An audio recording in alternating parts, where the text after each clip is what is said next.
Kwa neema yako Baba, umetulinda kuanza asubuhi mpaka mida hii, umekuwa pamoja nasi. Wengine walitamani waone jioni ya leo, lakini haikuwezekana. Sisi ni wanani mbele zako ili tuone jioni ya leo tuko wazima. Sifa na utukufu zikurudilie Mfalme.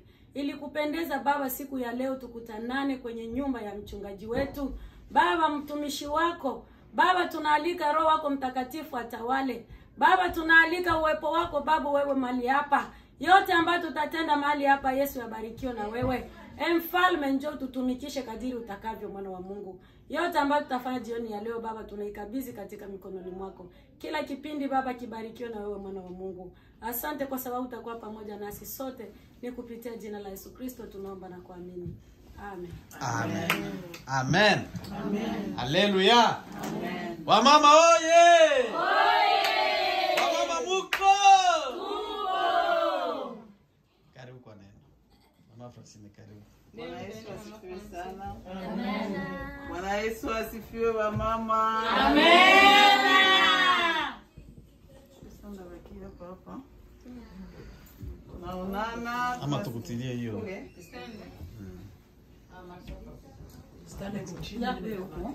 Mama.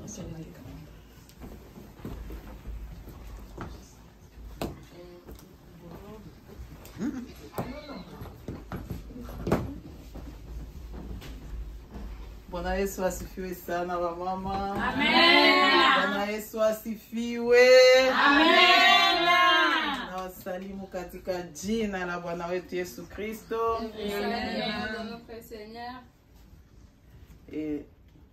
Ok. C'est bien. Amen.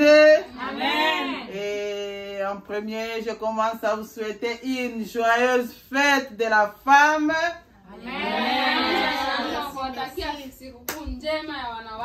C'est une journée qui n'est pas d'ordinaire. C'est une journée qui est très spéciale pour la femme.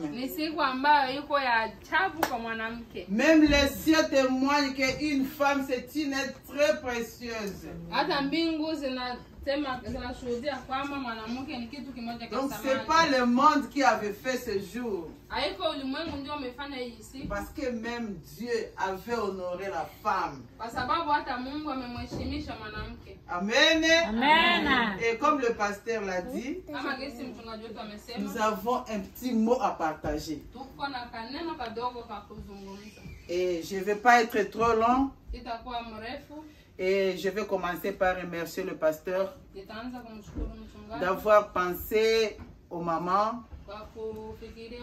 Il a trouvé que cette journée ne devrait pas passer inaperçue. Et il a vu qu'au moins rester avec les mamans. Parce que ce n'est pas facile que le pasteur abandonne l'hôtel. Il a abandonné toute l'église là. Il est venu se joindre aux mamans.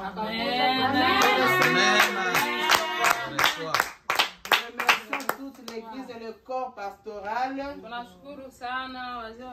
les anciens de l'église, et d'avoir pensé et songé à cette journée.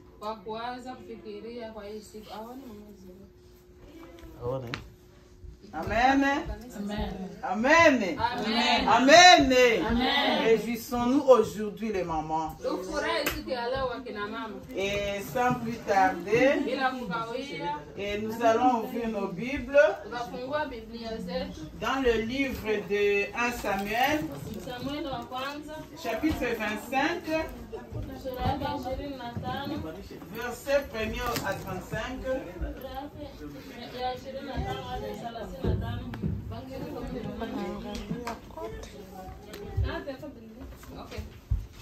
1 Samuel, chapitre 25. À partir du premier verset jusqu'à 35.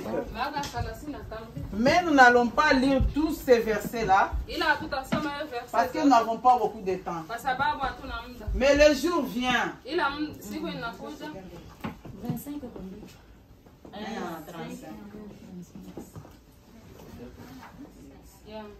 Mais le jour arrive où nous aurons un bon moment de moment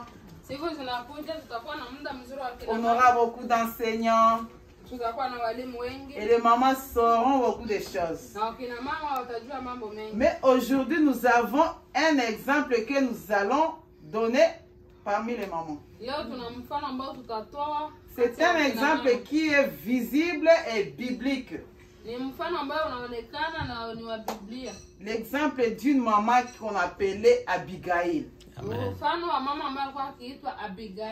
Mais aujourd'hui, on n'est pas en train de parler à propos d'Abigail. Je vais parler de toi et moi.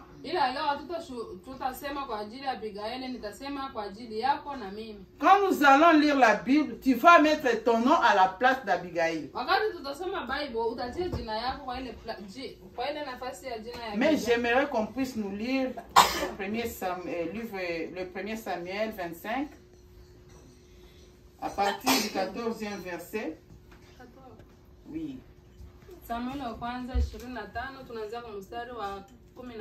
Si je commence par là, mais toi tu pourrais commencer par le premier verset. Si quelqu'un a trouvé, il peut nous lire 14 jusqu'à 35. Mais tu vas lire petit à petit. Tusome Samueli wa kwanza 25:14.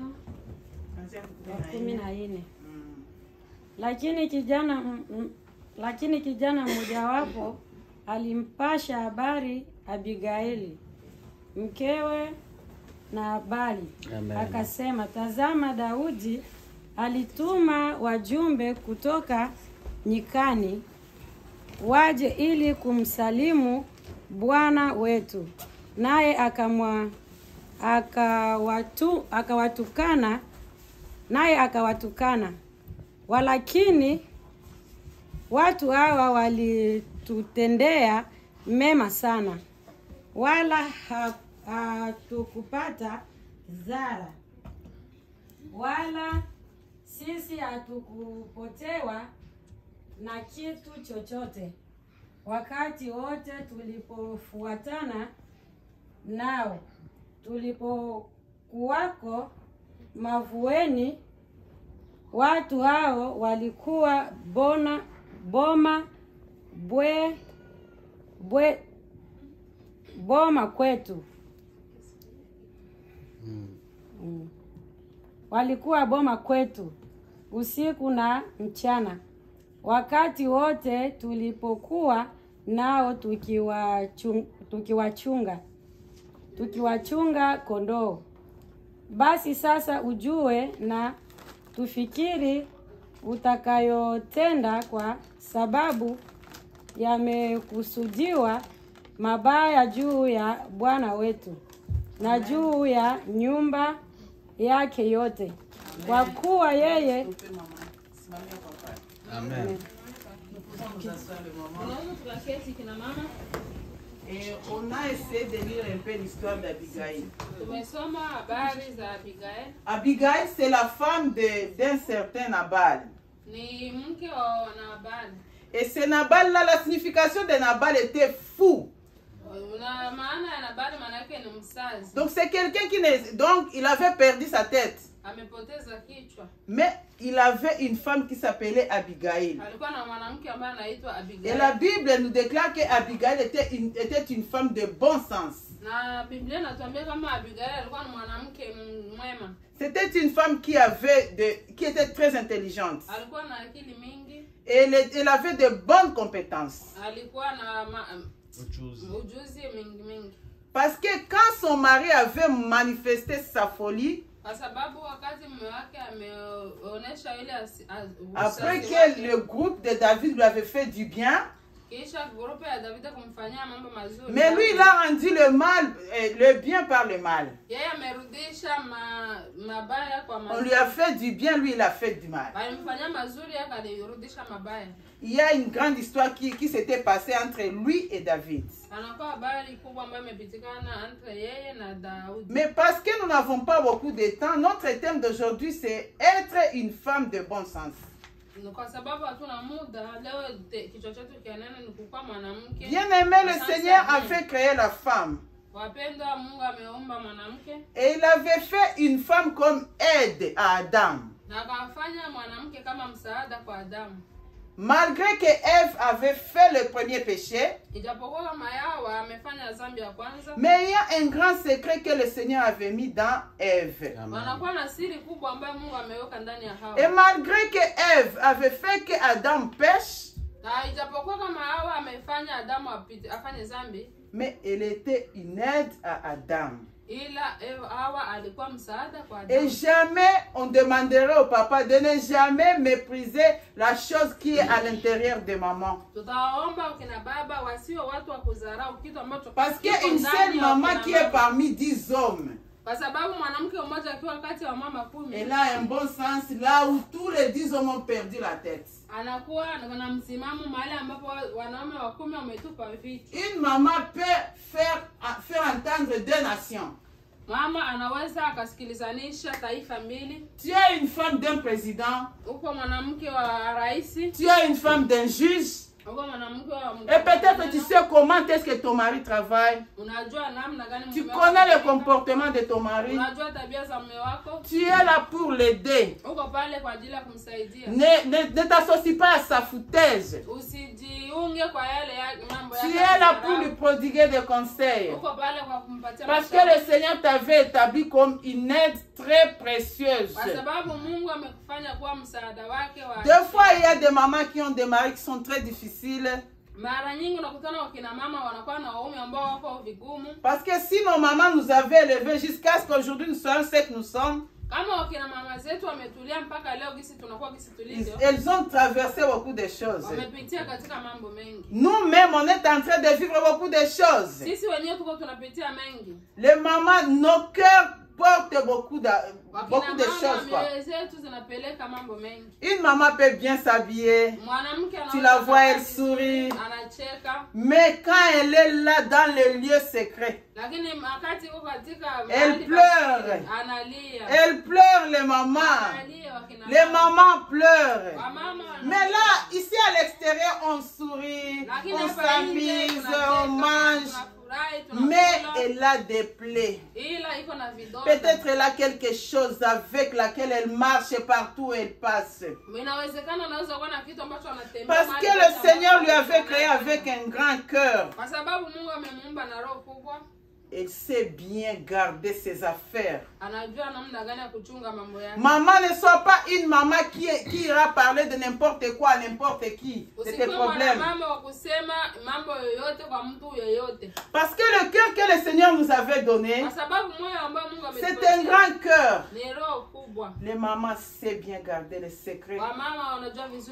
Tu sais la fouteuse de ton mari, mais tu gardes les erreurs de ton mari.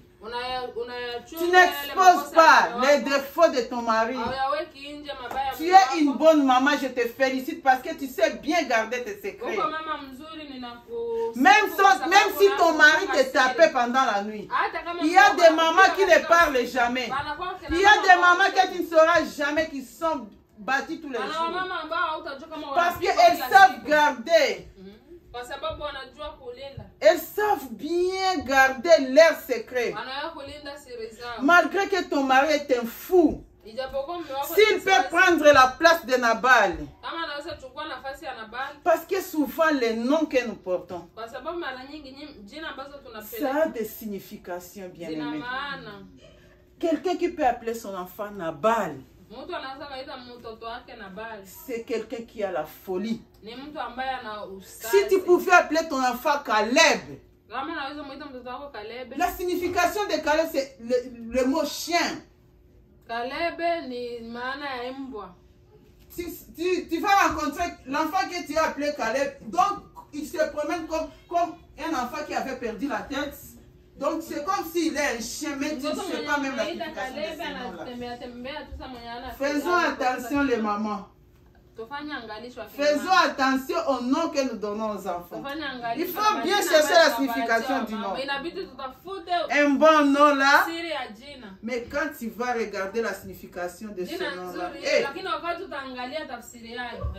oh, c'est pas un bon nom que j'avais donné à mon enfant.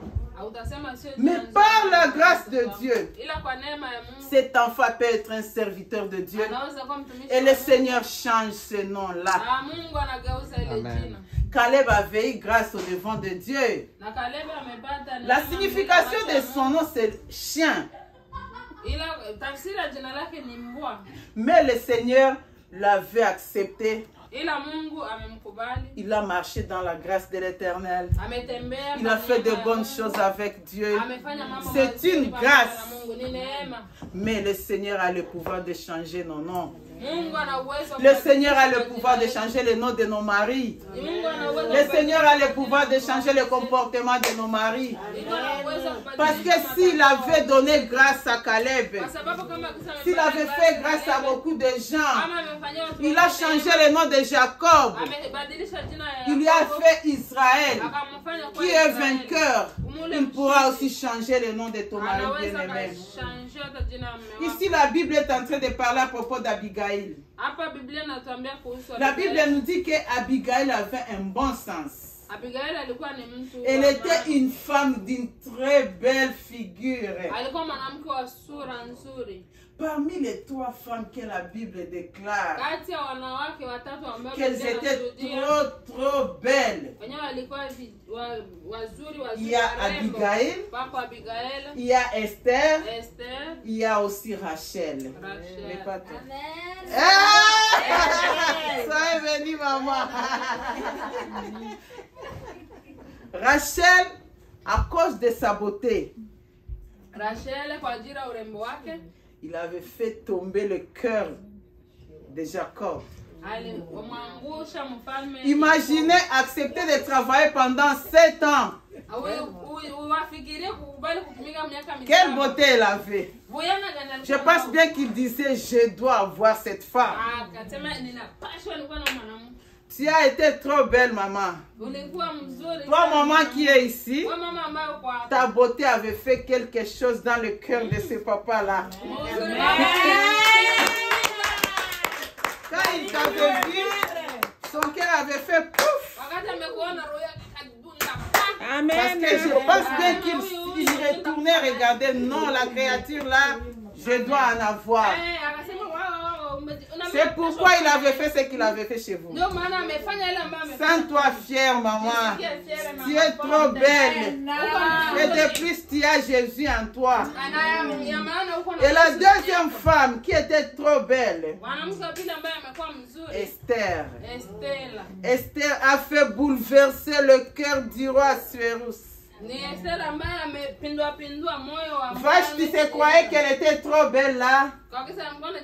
Vashti. La reine Vashti. C'était la première reine qui était avec Assuérus. Reine. Amen. Mais quand le roi voulait montrer la beauté de sa femme au devant de ses amis, à cause de sa beauté, elle se croyait qu'elle était la plus belle de toutes les femmes de cette royaume. Elle l'a refusé devant le roi bien-aimé. Elle l'a refusé. Regarde quelle honte elle avait fait à son mari. Elle a fait honte à son mari bien-aimé. Je demanderai à une maman qui est ici, sachant comment nous humilier. Quand ton mari t'appelle, sens-toi fier de te mettre debout et de passer. Jua kudenda mbele ya mume wako. Quand tu marches comme ça,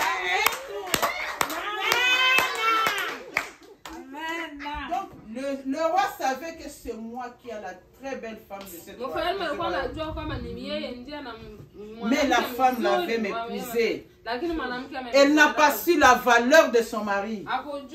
Elle n'a pas honoré son mari. Elle n'a pas honoré son mari bien-aimé. Elle n'a pas honoré la famille de son mari. Elle n'a pas honoré le royaume. Elle a méprisé le mari. C'est le royaume qui avait pris la décision. Et le royaume a décidé de chasser Vashti dans la royauté. Cela a donné accès à Esther. Si le Seigneur t'avait choisi, bien-aimé, soit laid ou pas, Dieu va faire que la beauté là que tu as, ça puisse bouleverser le cœur de cet homme. Tu es belle, maman. Quand tu te regardes, dis-toi que je suis belle. Amen. Amen. Quand Assuérus avait vu Esther passer devant lui, il y avait des belles filles. Il y avait des belles filles avec des familles très riches là. Mais Esther, elle avait la beauté divine. Elle avait la beauté de l'extérieur. Peut-être elle portait sa robe là, elle marchait, je ne sais pas comment. C'est pas comme nos filles d'aujourd'hui qui marchent comme des miss. Mais elle, c'est Dieu qui avait mis la beauté en elle. Jusqu'à ce que le Seigneur permette que le cœur d'Assuérus soit bouleversé à cause de la beauté d'Esther. Et après, maintenant, c'est Abigail. Donc, c'est comme si Abigail, elle était le double. Parce qu'elle a bouleversé le cœur de deux hommes. Sa beauté avait bouleversé Nabal. Sa beauté avait bouleversé aussi David. Parce que pour qu'elle aille se marier chez Nabal, c'est sa famille qui l'avait fait. Bien aimés, faisons attention. N'aimons pas les biens de ce monde. Le papa d'Abigail avait aimé le bien de ce monde. Il a été envoûté. Il a été envoûté. Parce que Nabal avait beaucoup de richesses. Il a aimé la richesse. Il n'a pas regardé le nom de l'homme à qui il va donner sa fille. Alors qu'il savait que la signification du mot Nabal, c'est quelqu'un qui est fou, il a la folie.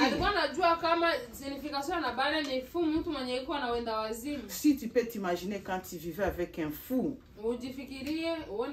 c'est que tu peux vivre. C'est un calvaire bien aimé.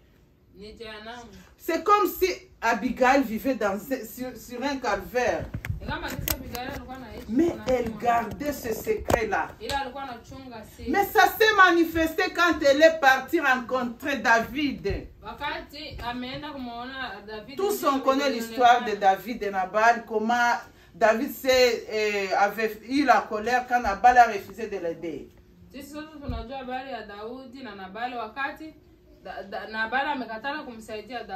Donc il avait eu une colère extrême parce qu'il a aidé le troupeau de Nabal, mais Nabal n'a pas rendu le bien au bien.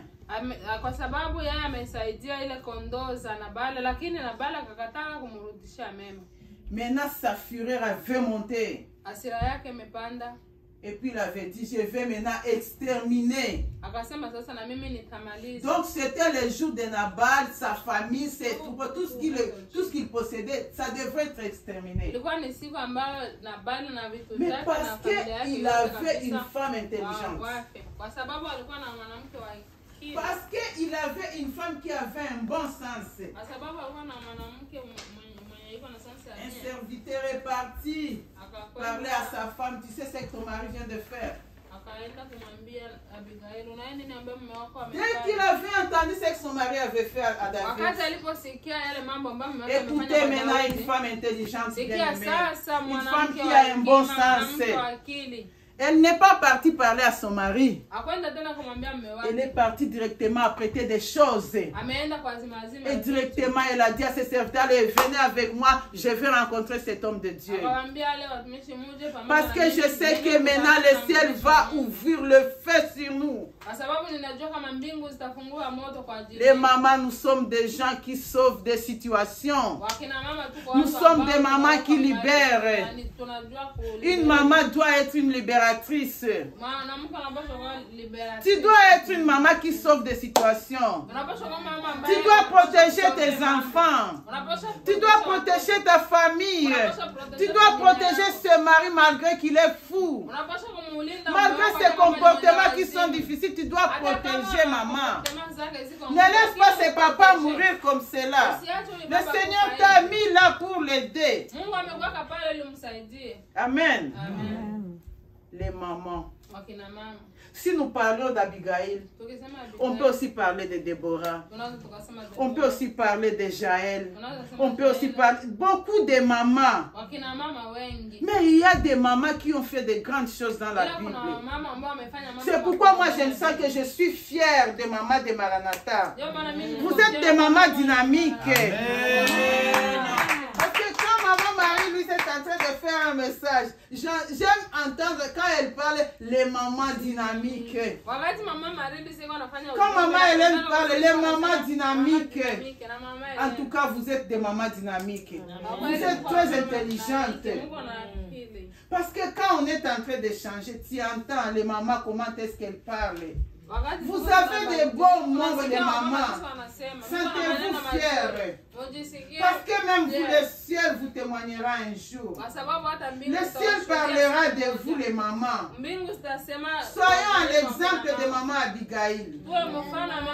Parce que le Seigneur nous avait établis dans l'église pour être utile à l'église. Utile. Nous devons être de bons exemples à l'église. Comme nos papas sont comme des sacrificateurs dans nos maisons, nous aussi nous devons être là en les écoutant. Nous devons savoir comment nous humilier les mamans. Oui, nous sommes en train de fêter le 8 mars. Mais nous ne sommes pas comme les mamans de ce monde. Nous sommes les mamans que le Seigneur avait tirées de ce monde. Il nous avait mis à l'écart. Donc nous ne sommes plus là-bas. Nous sommes dans notre royaume. Et c'est le royaume de Dieu. En tout cas, sans toi que je suis utile à l'église. Je suis utile ici à mon cône. Je suis utile dans mon clan. Alléluia. Sans toi que je suis une maman dynamique. Et quand tu ouvres ta bouche et tu parles, maman, parle des mots lourds, pesants, et qui va adoucir la colère. Bien aimé, les paroles d'Abigail avaient fait descendre David, la colère de David. David était monté, il venait maintenant avec son troupe pour battre tous les gens de Nabal. Mais Abigail est descendue, elle est partie à sa rencontre. Elle est descendue. Les paroles d'Abigail a fait descendre la colère de David. Quand David avait regardé la beauté d'Abigail, elle a regardé cette belle maman qui vient de descendre devant. Elle n'a pas regardé même sa beauté. Elle s'humilie devant moi. Elle est descendue. Ne sois pas une maman qui monte. Sois une maman qui sait humilier. Sois une maman qui sait descendre. Que tes paroles soient des paroles sucrées. Amen. Parce que quand tu parles, les hommes descendent. Même si ton mari était monté, tu sauras quelle stratégie tu vas prendre. Tu sauras comment lui parler. Tu sauras comment lui regarder.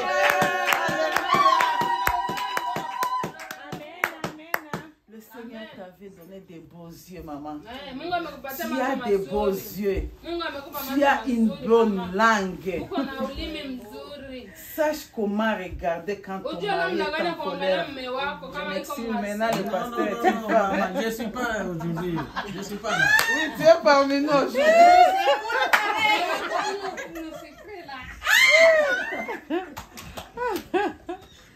Il faut bien savoir comment s'exprimer devant le papa. Et tu sauras quand il est fâché là, même s'il n'a pas raison. Dis seulement comme avait dit Abigail. Je me mets à la place de cet insensé. Un vaurien. Il est fou, comme son nom est. J'accepte de porter ce fardeau-là. J'accepte de porter ces erreurs. Aie pitié de ta servante. La colère de David. Il n'y a personne qui peut abaisser la colère de ton mari. C'est toi. Parce que c'est toi qui le connais. C'est toi qui connais ses côtés faibles. Tu sauras comment te comporter. Si tu te maquilles peu, il faut essayer d'augmenter un peu. Ne sois pas une femme que quand tu parles, donc on a tort, non. Essaie de régler ton regard, maman.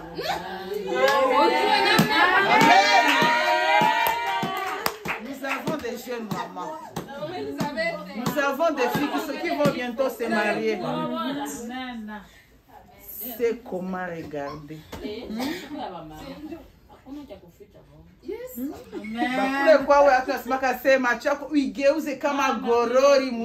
Donc sache comment tourner ces yeux là. Mais quand le mari est là, il t'attend là.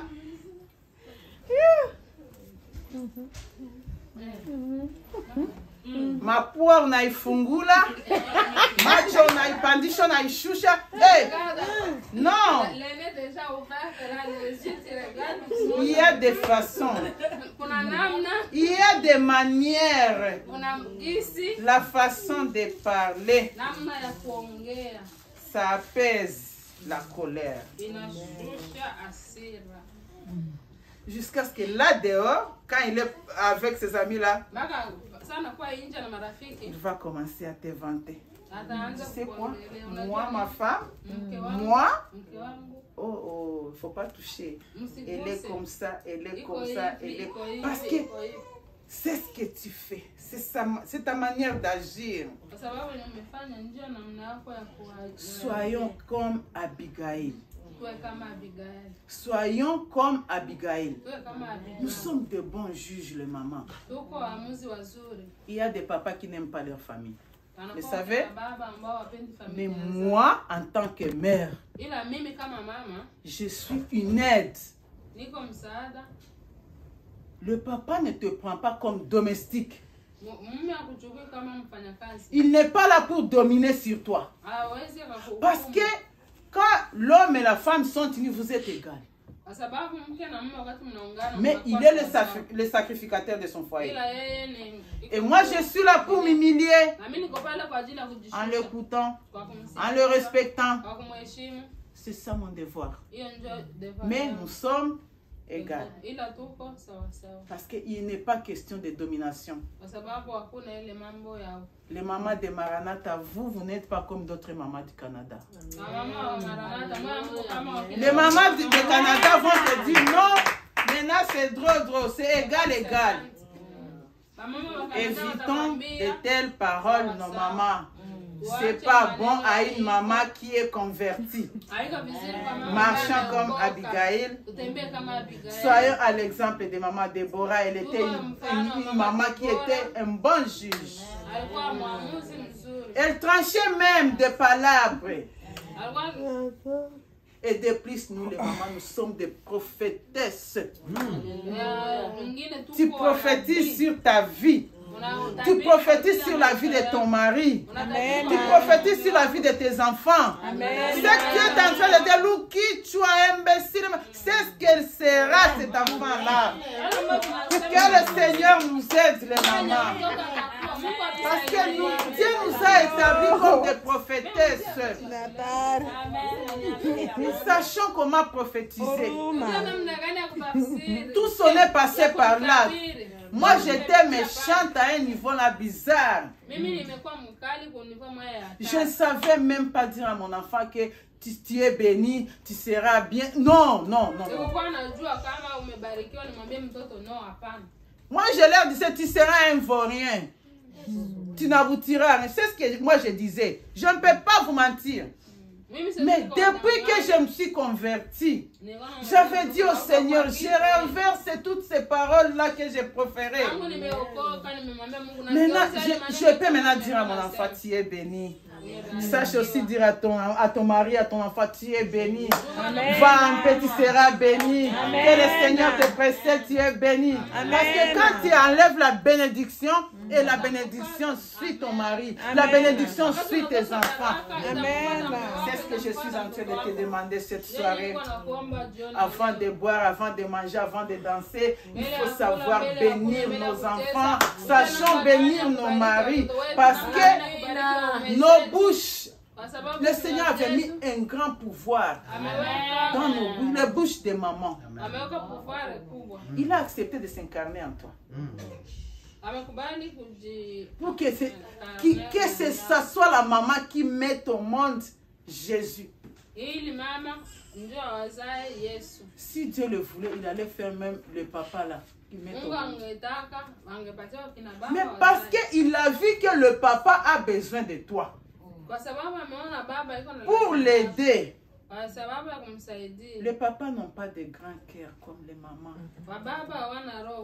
Imaginez comme maman est en train de nous dire aussi. Imaginez une maman qui porte une autre personne dans son ventre. Malgré l'autre enfant dans son ventre, il y a d'autres enfants derrière lui. Hein? Mais moi au dos, hey, maman je suis comme ça, maman j'ai ça. Donc, du pied à la tête. Tu as des fardeaux comme ça que tu portes. Le problème de la maison, c'est maman. Papa ne sait pas payer l'assiette. Papa ne sait pas payer le drap de lit. Papa ne sait pas payer la casserole. C'est toi qui vois. Il n'y a pas de savon dans la... C'est la maman qui voit. Il n'y a pas du sel, c'est la maman. Il n'y a pas quoi, c'est la maman. Les papas ne savent pas ça.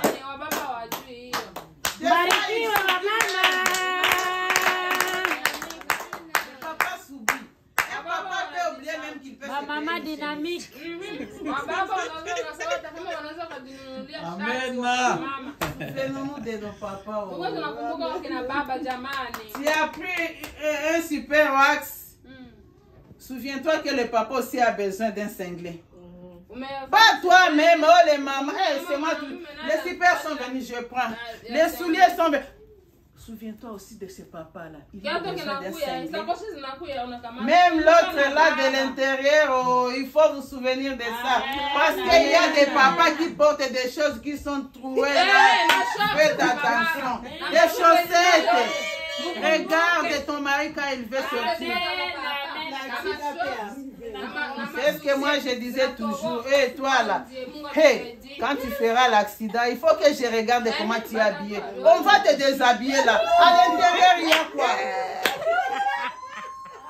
Non, qu'on se le dise les mamans. Au moment d'accident, il y a des dégâts. On te déshabille comme ça. Hé, Avarigan. Moutakala. C'est pas bon les mamans. Il faut veiller à ça. C'est ça.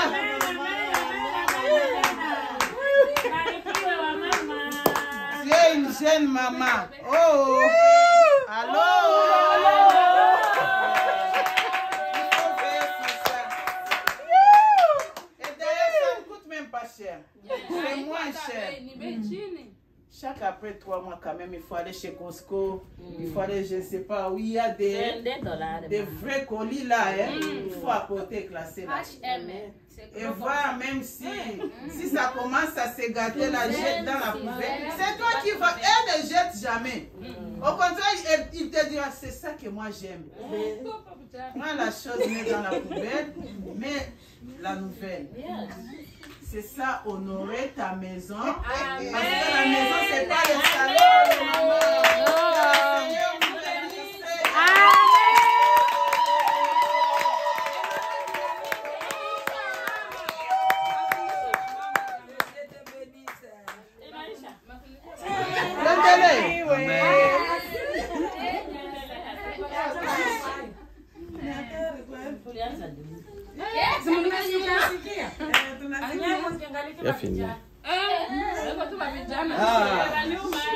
Hii kitu cha kuya pata mimi simama yako basi. Haleluya. Amen. Amen. Amen. Leo iko siku yetu shiba baba. Lakini kwa sababu na mimi niko naungana na nyie leo. C'est pas les journées de papa, mais je suis avec les mamans. Et comme je dis, je vais donner un petit peu de jambo. Je vais donner quelques mots pour vous remercier. Amen. Amen. Je me suis assise. J'ai regardé, je n'avais pas entendu les mamans dire quelque chose.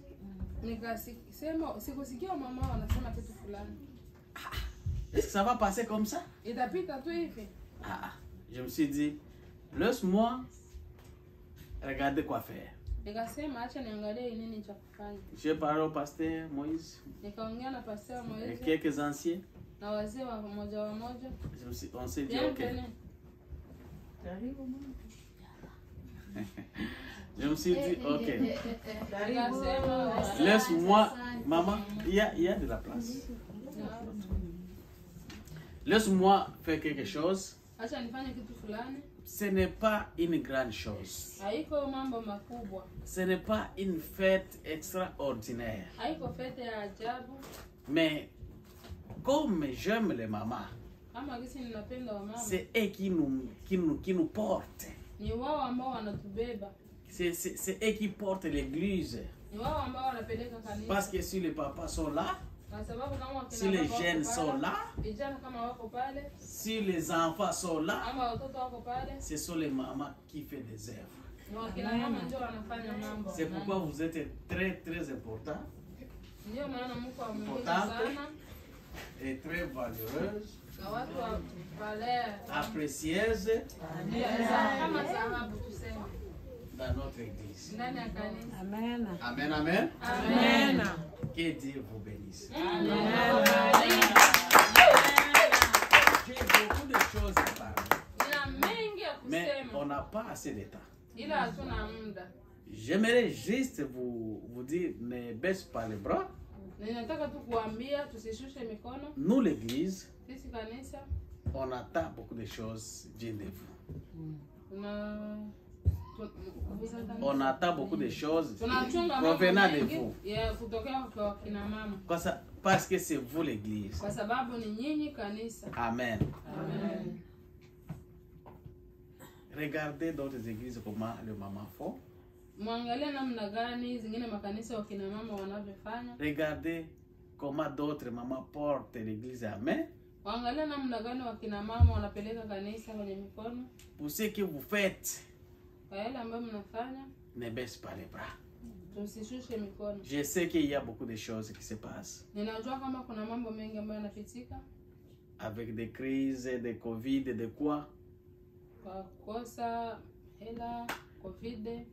Mais, comme notre prédicatrice a dit ici, vous êtes les Abigail.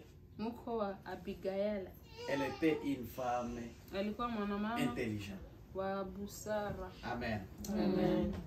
Et si l'église, notre église Maranatha, va continuer, si on peut faire quelque chose, vous êtes une grande partie de cette chose.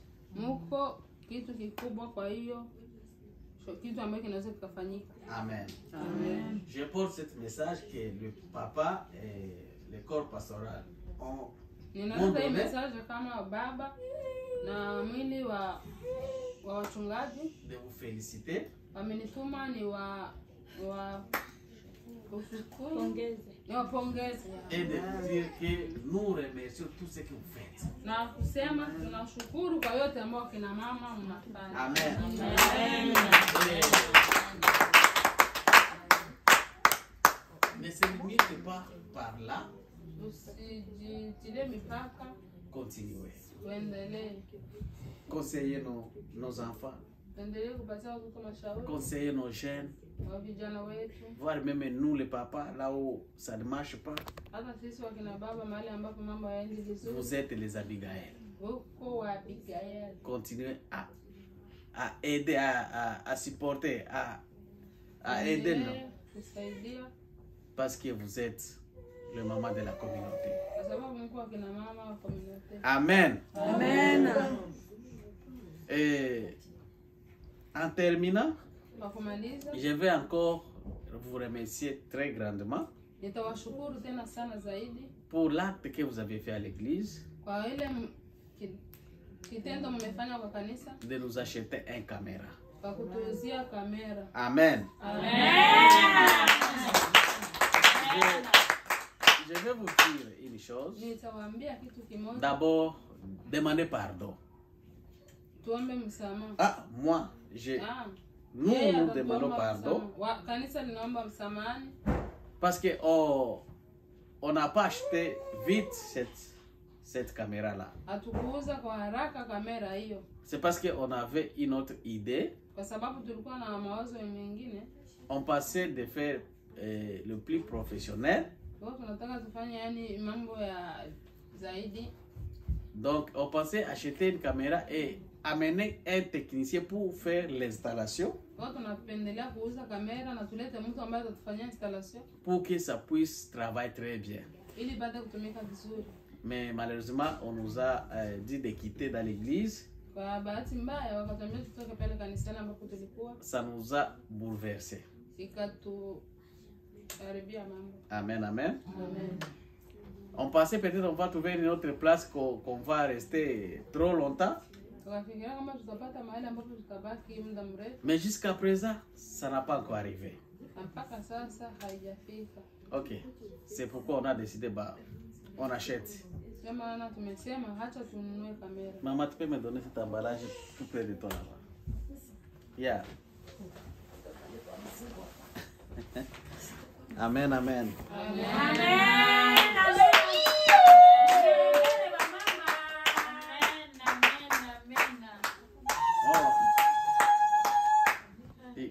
Caméra ya ba mama hii.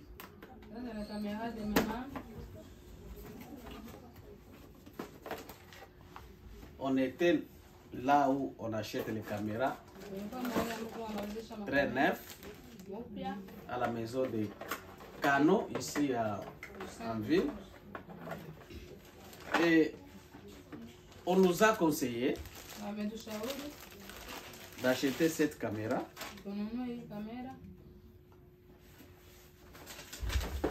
Il y a une caméra que tout le monde connaît. On pensait là, c'est ça qu'on va acheter.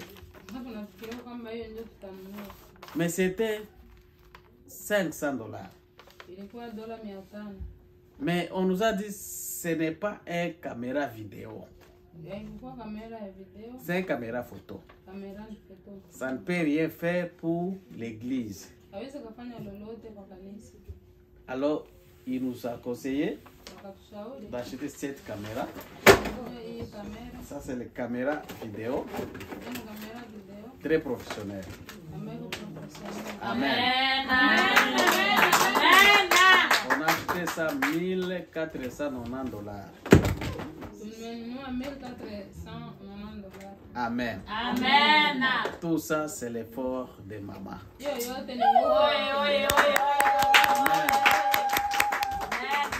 C'est pourquoi j'ai voulu vous remercier pour ça. Et l'église vous remercie beaucoup. Continuez. C'est l'œuvre de l'Éternel. Vous ne faites pas pour moi ou pour l'église, mais vous le faites pour Dieu. Sachez que tout ce que vous faites en cœur ouvert, vous serez récompensé un jour. Amen, amen. Amen. Faites le bien et passe. C'est Dieu qui va te payer. Et Dieu paye très bien. Amen. Un jour, vous serez récompensé et payé tout ce que vous faites. Amen. Amen. Je remercie encore pour tout ce que vous faites entre vous-même et le maman. Ça, c'est très agréable. Amen. Amen. Nous vous remercions beaucoup. Et le temps passe, que la fête continue. Amen. Amen. Aujourd'hui, on va commencer à filmer à vous filmer avec cette. Il faut danser, manger, même si c'est petit, prenez quelque chose. C'est juste représentation. Amen. Que Dieu vous bénisse. Je vais demander à Maman Mokonzi s'il a quelque chose à dire avant qu'on termine avec les paroles. Bienvenue, Maman. Amen.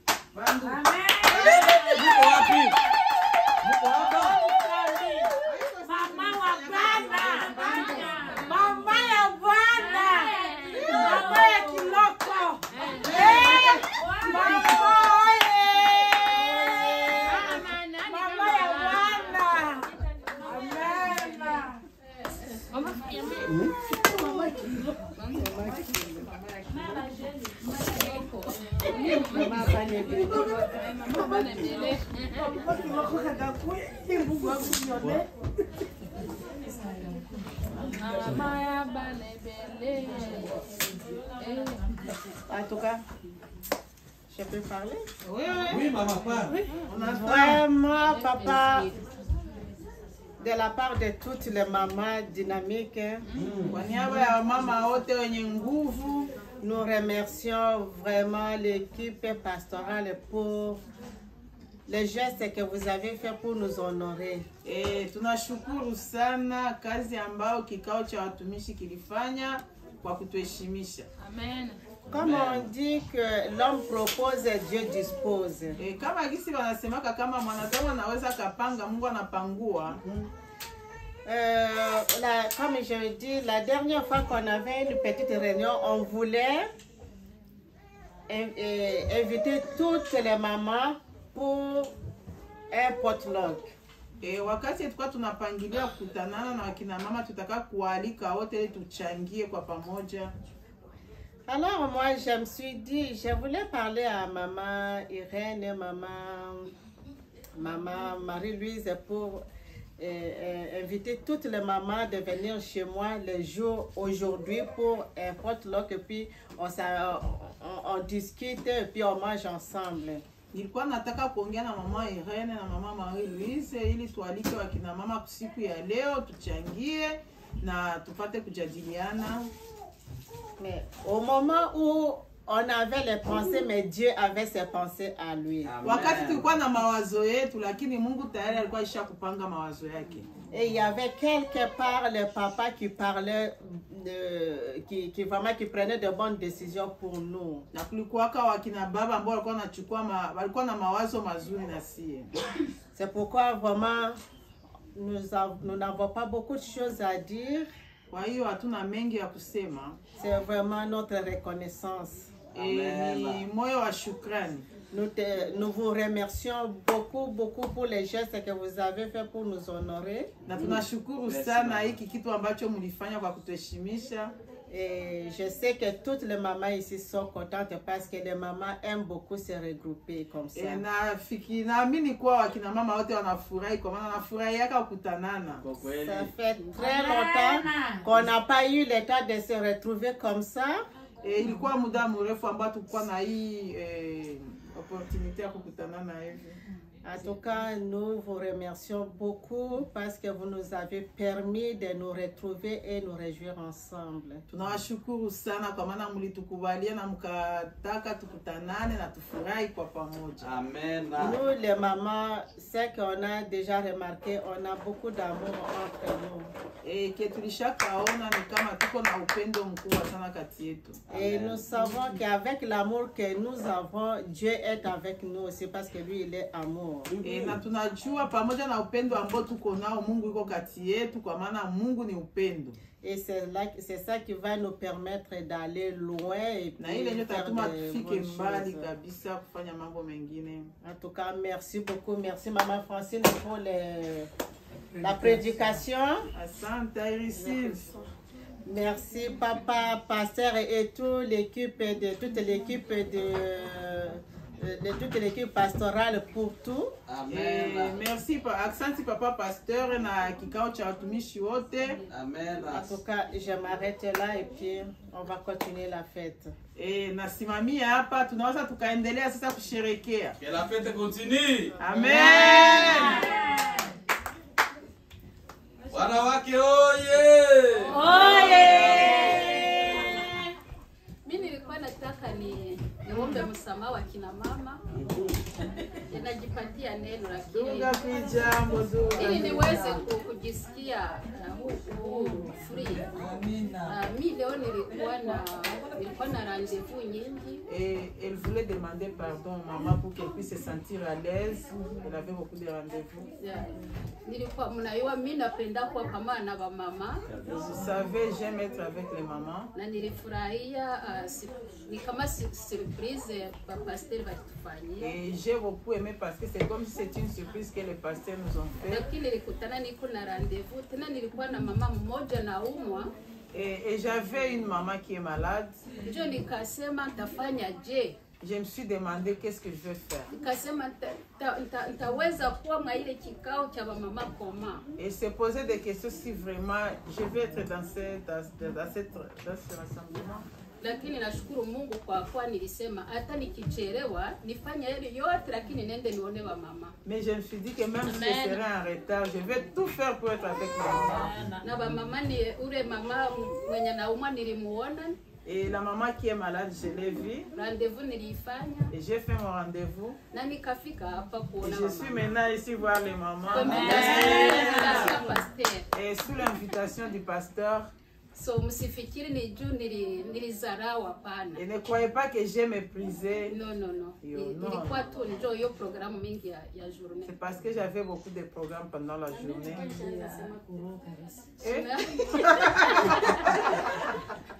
Ndio hiyo. Asante sana. Tuendelee kufurahi. Merci beaucoup, c'est ça, amusons-nous. Amen.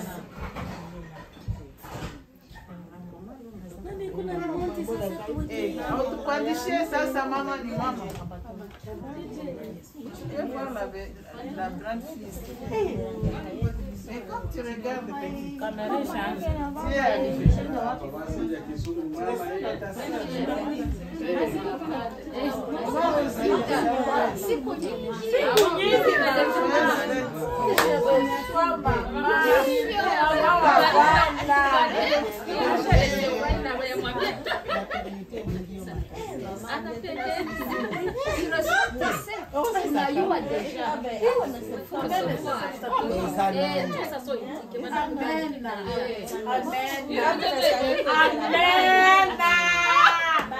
Pastor nianze mema bado anasema. Pastor nianze mie.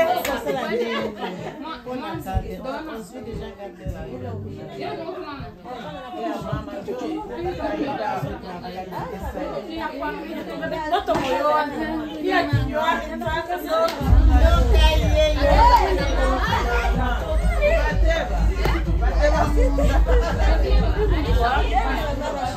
oui, mais tu vois, qu'est-ce que je dis? Les enfants. Les enfants. Tu sais, je me parle. Oh, maman. Elle me voit et puis qu'elle pleure. Et maman.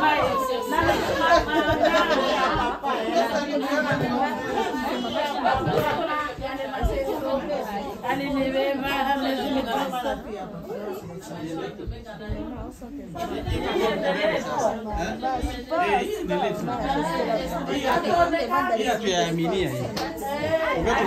Tukiwa tunajifunza hayo, unaona.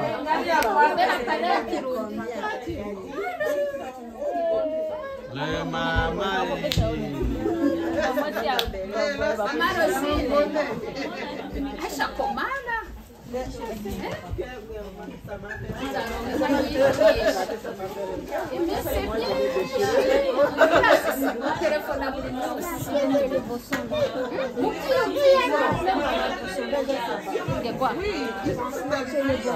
Oh, sur la maison. Il est laissé là. Tu pensais que tu vas les trouver ici. Non, ils sont pas là.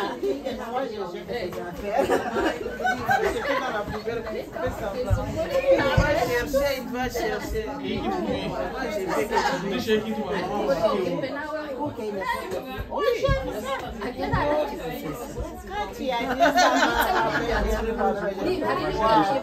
Il y a des situations comme...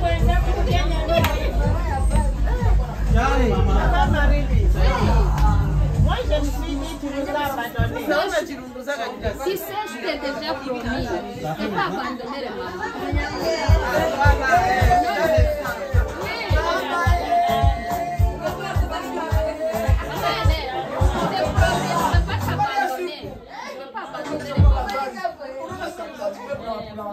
Mais tu as manqué quelque chose. Mais tu sais, je viens même à dire. Tu as manqué. Je l'ai manqué la prédication.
séance. Une séance.